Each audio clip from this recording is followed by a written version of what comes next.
international alors que le brésilien. président Luiz Inácio Lula da Silva était en déplacement à l'étranger. Ce mardi 28 octobre, une opération policière de grande envergure dans les favelas du nord de Rio de Janeiro s'est soldée par la mort d'au moins 120 personnes. Selon le dernier bilan officiel. Les complexos da Penha et do Alemão. 2 zones sous influence du Commando Vermelho, principal groupe criminel de la région, ont été le théâtre d'affrontements d'une intensité inouïe.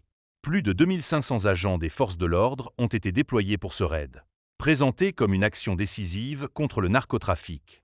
Le gouverneur de l'État de Rio, Cláudio Castro, a salué un succès, affirmant que l'objectif était de reprendre le contrôle des territoires aux mains des trafiquants. Mais sur le terrain, les habitants et les organisations de défense des droits humains parlent d'un massacre planifié.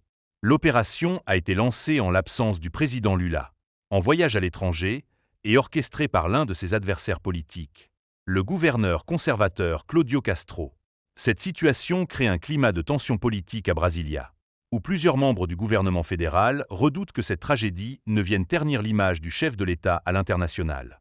De retour au pays, Lula s'est dit profondément choqué et a demandé des explications au gouverneur. Le ministère de la Justice a convoqué une réunion d'urgence pour examiner les circonstances de cette opération menée sans coordination fédérale. Les réactions internationales ne se sont pas fait attendre.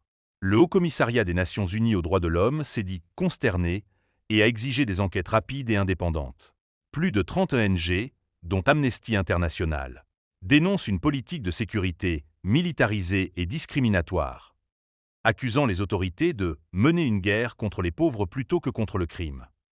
Avec ce drame, Rio signe la plus meurtrière des opérations policières de son histoire, dépassant de loin celle de 2021 à Jacarezinho, où 28 personnes avaient trouvé la mort. Cette escalade de violence met une nouvelle fois en lumière les dérives de la lutte antidrogue au Brésil, où les favelas demeurent les principales victimes d'une politique sécuritaire toujours plus contestée.